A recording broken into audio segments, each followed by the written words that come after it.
Quero saudar a todos com a paz do Senhor Jesus Cristo.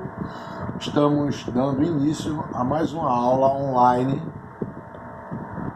para a EBD em casa. Estamos tentando colocar esse slogan para situar mais. E chegamos à lição de número 5, que traz como título Libertos do Pecado para uma Nova Vida em Cristo. Lição de número 5, deste domingo, 3 de maio de 2020. Nós temos o texto áureo, Efésios capítulo 2, versículo 4 e 5, que diz o seguinte: Mas Deus, que é riquíssimo em misericórdia, pelo seu muito amor com que nos amou, estando nós ainda mortos em nossas ofensas, nos vivificou juntamente com Cristo. Esse é o texto áureo.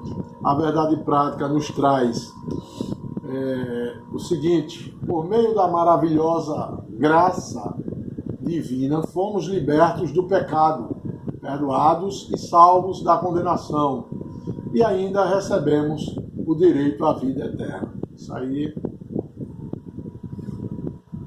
é a verdade prática. Nós estamos estudando as lições bíblicas da CPAD no segundo trimestre de 2020, que tem como título A Igreja Eleita, redimida pelo sangue de Cristo e selada com o Espírito Santo da promessa.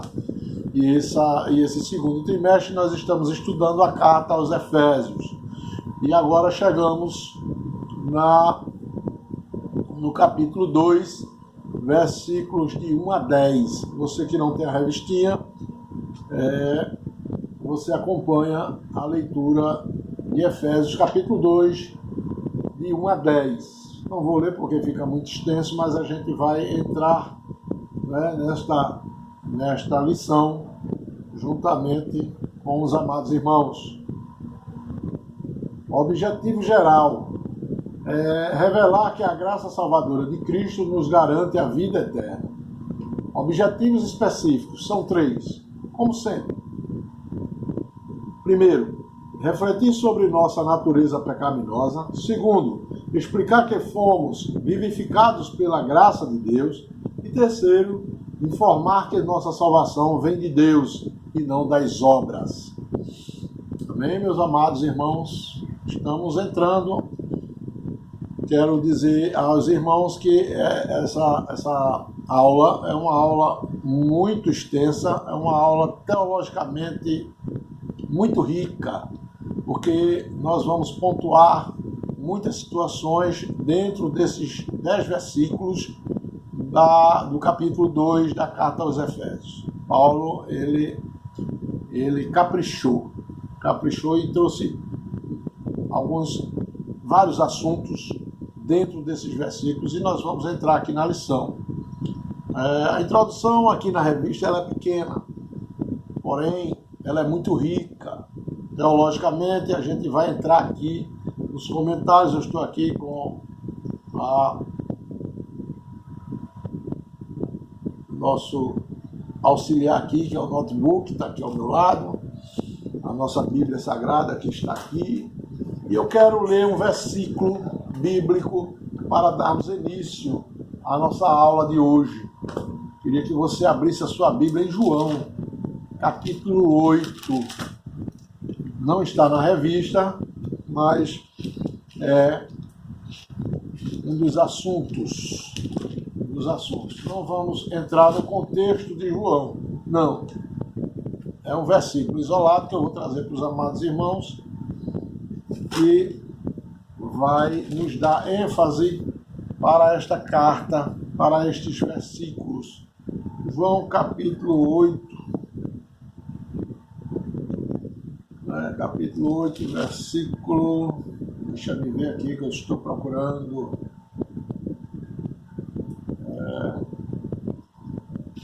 deixa eu ver, capítulo 8, versículo 36. para a nossa meditação, para dar ênfase à aula, diz o seguinte: se, pois, o Filho vos libertar, verdadeiramente sereis livres. Então, tudo a ver já com o título da nossa lição, que é a Bíblia Sagrada. E o título tem Libertos do Pecado para uma Nova Vida em Cristo. Então, além de João 8,36, nós vamos também ter aquele dialeto, né, de Jesus com Nicodemos. O importante é nascer de novo, e esse nascimento vem através de ouvir a palavra de Deus, com a ação do Espírito Santo. E a revista a gente vai entrar agora nas questões teológicas de Efésios capítulo 2, versículo de 1 a 10, tá bom? Então, a introdução nos diz o seguinte, da revista: a presente seção da Epístola aos Efésios apresenta relevantes aspectos doutrinários da salvação. Então já entra aqui a doutrina da salvação, da libertação. Nela o apóstolo descreve a libertação dos pecados como um favor imerecido dado por Deus aos salvos, a fim de que eles desfrutassem de uma nova vida em Cristo. Então, uma pequena introdução aqui na revista, mas na realidade a gente vai pesquisar livros e vai trazer mais coisas, e eu estou baseado também no livro da revista que o autor, nosso querido pastor Douglas Batista, ele fez o livro, e eu estou baseado no livro, resumindo o livro dele, trazendo para os amados irmãos a grandiosa obra do pastor Douglas Batista, que é o comentarista da revista nesse segundo trimestre, tá bom? Então vamos lá. Nesse texto paulino, a libertação dos pecados é descrita como um favor imerecido, concedido por Deus. Já li, não é? Por meio da fé, agora vem aí, viu? Para que os salvos possam desfrutar uma nova vida em Cristo. Essa seção desdobra-se teologicamente em duas partes. Então nós vamos andar aqui na introdução. Primeiro, a velha vida de pecado. Então nós vamos estudar. E segundo, a nova vida em Cristo. Então a velha vida em pecado está no capítulo 2, de 1 a 3. Essa carta aqui, esse capítulo. A nova vida em Cristo, Paulo vai desfrutar para nós, narrar do versículo 4 ao 10. E aí nós vamos destrinchando isso aqui. O contraste entre a primeira e a segunda parte é o resultado do imensurável amor e do grandioso poder de Deus operando na vida dos crentes por meio de Cristo. Então, Paulo vai dar essa ênfase, Paulo vai nos mostrando isso aqui. Essa descrição de nossa velha vida inicia-se com a expressão mortos em ofensas, no versículo 1, e em pecados, iniciando total separação da vida do homem com Deus. O que é que separa o homem de Deus, irmão? É o pecado, nós sabemos disso, né? Está escrito na nossa Bíblia.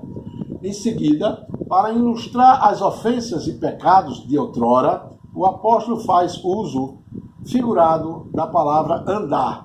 Nós andávamos em pecados, né? Com respeito a essa velha conduta, Paulo apresenta uma sequência de caminhos tortuosos, no qual andávamos, e por causa dessa condição de morte espiritual e de trilhar percursos errados, éramos por natureza filhos da ira. Então, nós estamos aqui na introdução, viu, amados irmãos? Éramos considerados filhos da ira, isso está no versículo 3, parte B. Lembre-se que nós estamos estudando o capítulo 2, de 1 a 10. Mas, na segunda parte dessa sessão de Efésios, que é de 4 a 10, dos versículos 4 até o versículo 10, o quadro caótico modifica-se radicalmente e favoravelmente aos ímpios pecadores. Por ato de misericórdia e muito amor, no versículo 4, Deus restaurou a vida daqueles que estavam mortos nos seus delitos, no versículo 5.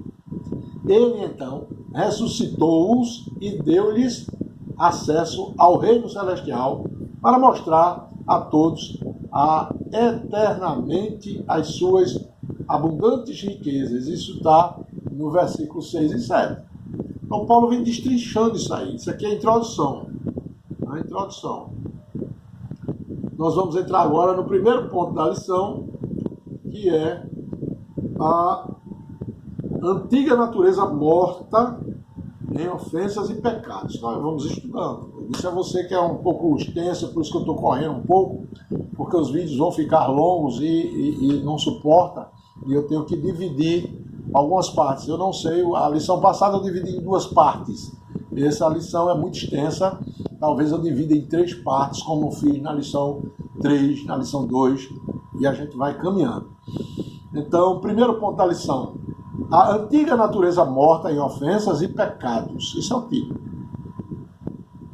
A introdução desse ponto diz o seguinte: no início da epístola, o apóstolo Paulo lembra que antes da regeneração estávamos mortos em ofensas, pecados e éramos, por natureza, filhos da ira, nos versículos de 1 a 3. Primeiro subponto traz para nós o seguinte: nossa condição anterior. E vos vivificou, estando vós mortos em ofensas e pecados. Isso é Paulo escrevendo a carta, viu? Diz o primeiro versículo. A palavra ofensa, do grego paraptoma, tem o sentido de passo em falso, de forma deliberada. O termo para pecado é hamartia, o qual descreve como aquele que erra o alvo. Em vista disso, o homem em sua natureza decaída é diagnosticado como morto, versículo 1. Mas não só significa, viu, amados, errar o alvo. Eu vou trazer mais 2 colocações aqui no comentário. Ou seja, uma declaração da real condição das pessoas sem Deus. O conceito é de morte moral e espiritual provocada pelo pecado que inevitavelmente separa o homem de Deus. Isso está em Isaías, capítulo 59, versículo 2, e Tiago, capítulo 1, versículo 15. Tal qual um corpo inerte, a natureza pecaminosa impede o homem de ouvir e obedecer à voz de Deus. Quem assim vive está morto enquanto vive. 1 Timóteo, capítulo 5, versículo 6. Vamos comentar aqui esse primeiro subponto, nossa condição anterior, né? Então, o comentário bíblico Beacon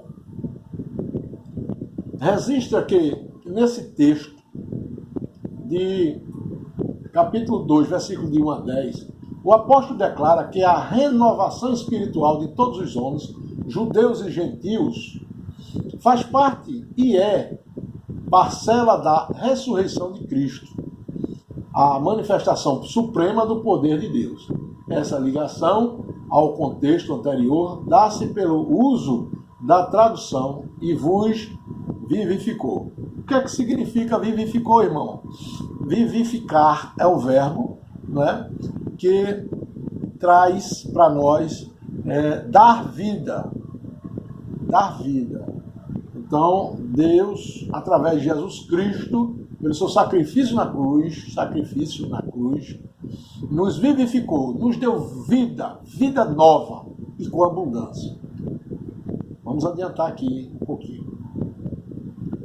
Vocês estavam mortos, isso está na Bíblia NVI, né?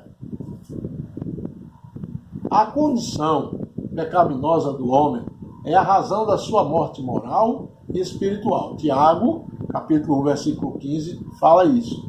A palavra hamartia, olha aí, mais uma vez que eu chamo a atenção, descrito como aquele que erra o caminho, Olha outro significado aí da palavra hamartia. Ou erra o alvo, que está na revista, eu li, que é comum entre os pastores, entre os professores, em trazer essa questão da hamartia, errar o alvo. Mas não é só errar o alvo. Ela também traz para nós errar o caminho e ainda pecar como um hábito, a hamartia. Então ele traz 3 colocações. Errar o alvo, que é o óbvio e a gente tem visto isso normalmente. Errar o caminho, quem é o caminho? O caminho é Cristo. E pecar como um hábito. Habitual já pecar, e nós temos visto muita coisa sobre isso, mas não vamos entrar nesse mérito. Os escritores do Novo Testamento usam 13 palavras básicas para descrever o pecado, sendo que hamartia é a palavra mais abrangente. Stronstad, esse cidadão aí, considera que, teólogo, né? Considera que tal expressão pode designar mais os desejos da carne, os pecados de pensamentos e de ideias, de propósito e inclinações. Então a palavra hamartia delibera tudo isso aí. O dicionário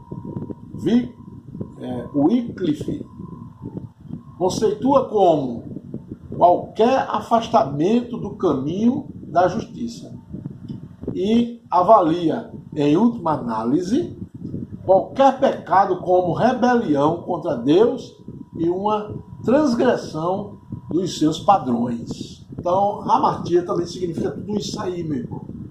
Então, se a gente estudar, a gente vai procurar e ver essas questões maravilhosas que nós mergulhamos e trazemos para os amados irmãos na Escola Bíblica Dominical.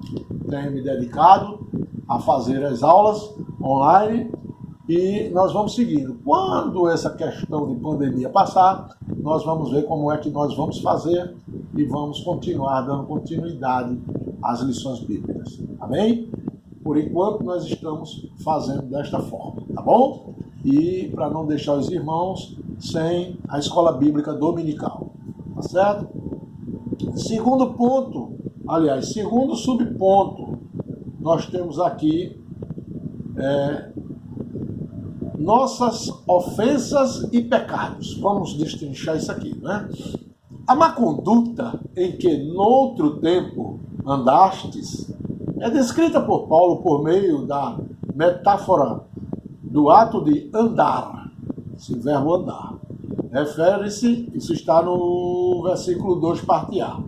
Refere-se às atitudes erradas adotadas na vida passada do salvo, antes da regeneração. E aí, nós vamos entrar aqui em 3 pontos na questão de andar. Paulo traz aqui, primeiro ponto, andastes segundo o curso deste mundo. Versículo 2, parte B.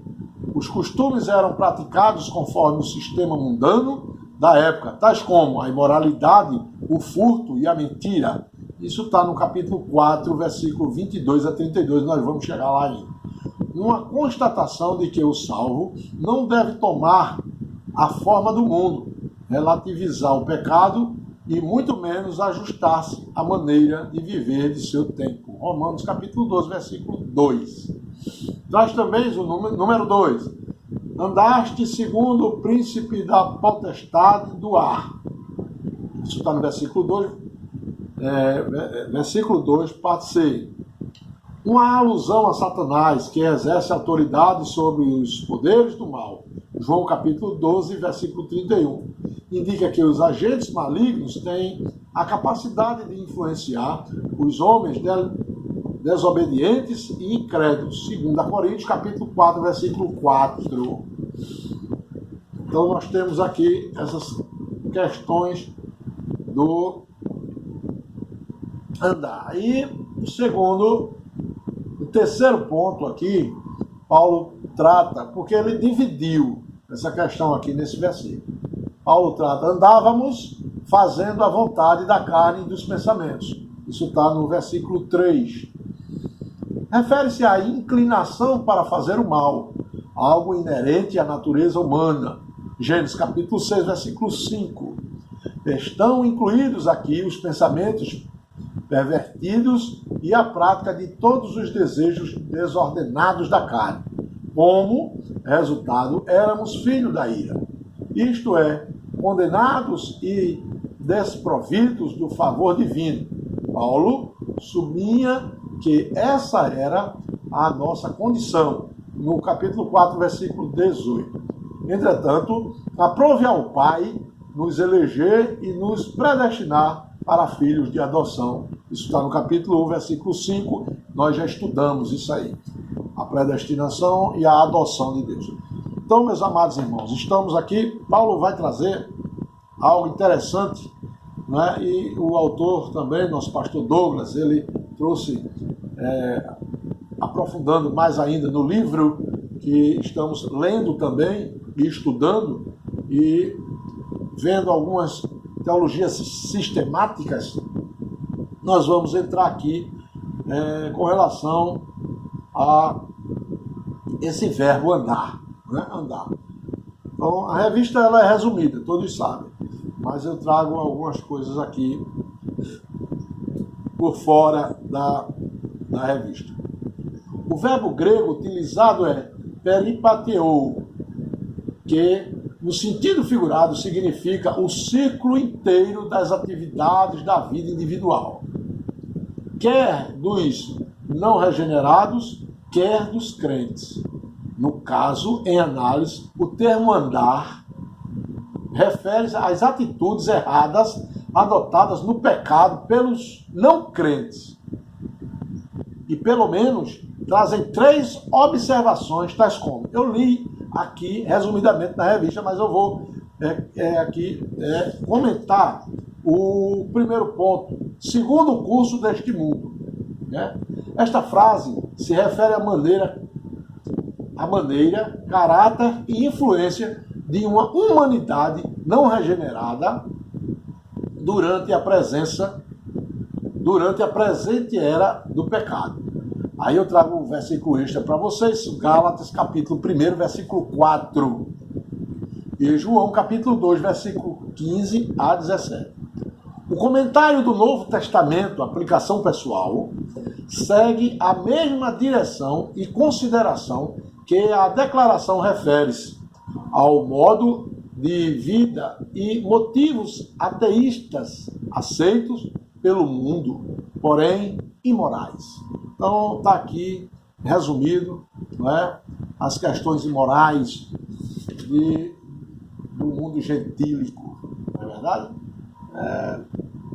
Parada. Mas prove a Deus, como diz a revista, de mandar seu Filho unigênito para que todo aquele que nele crê não pereça, mas tenha vida eterna. Segundo ponto aqui, diz o seguinte, segundo o príncipe da potestade do ar, uma alusão a Satanás. Ele é o poder das hostes espirituais da maldade nos lugares celestiais. Isso vai estar lá no capítulo 6, versículo 12. Nossa declaração de fé, quando Paulo, o autor, traz essa nossa declaração de fé, é dos pentecostais, viu, irmãos?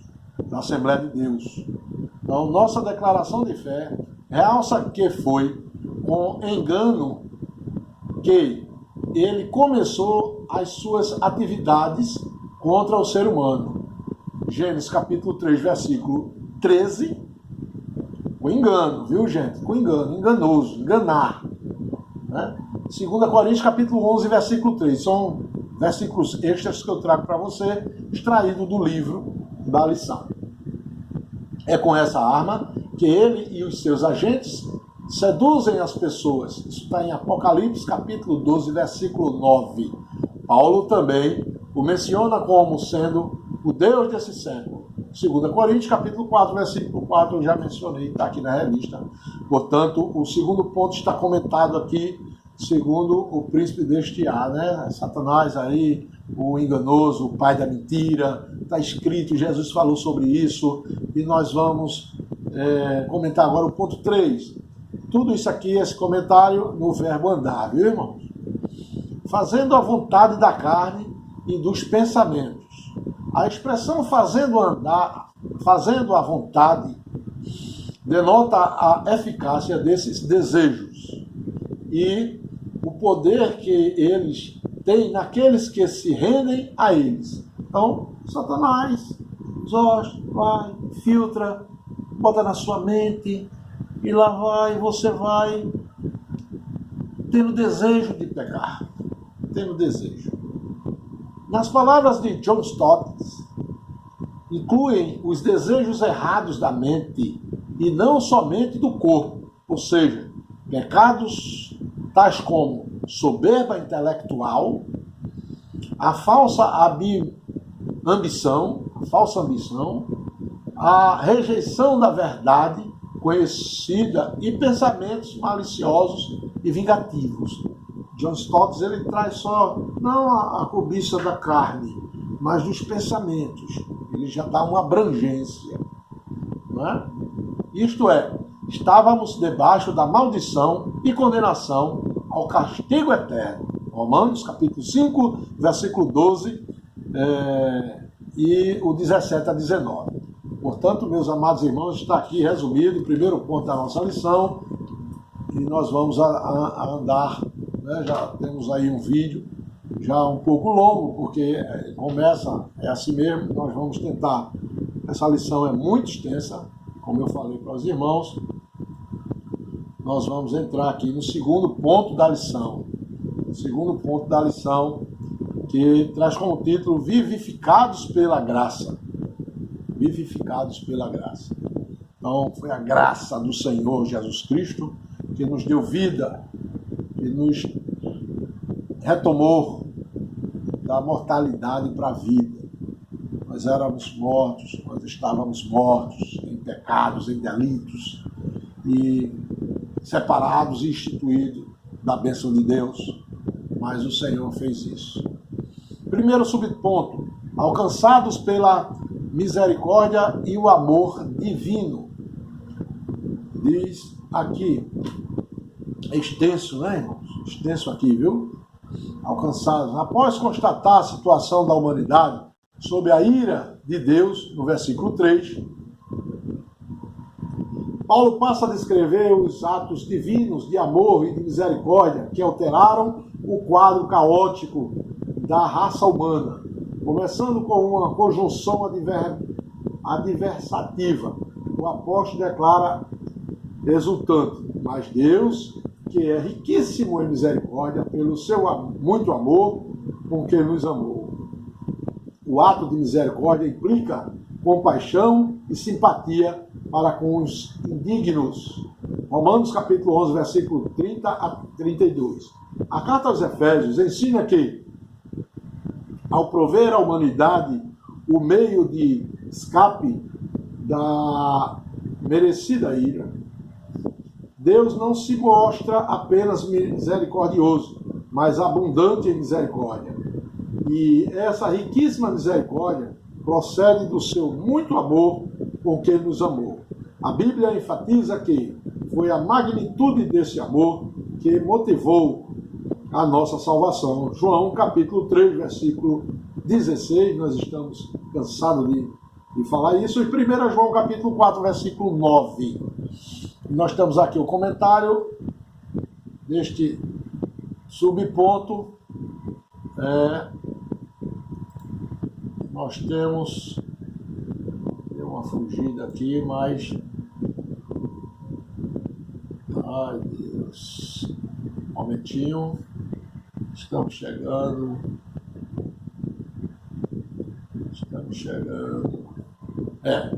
A péssima condição da humanidade e o miserável curso de pecaminosidade são interrompidos pela intervenção divina. Que maravilha, que gostoso, não é? Deus interveio no meio do teu pecado. Glória. Vamos fazer o seguinte, o vídeo já está um pouco longo aqui, eu venho no outro vídeo trazendo já um comentário aqui do primeiro subponto, do segundo ponto, amém?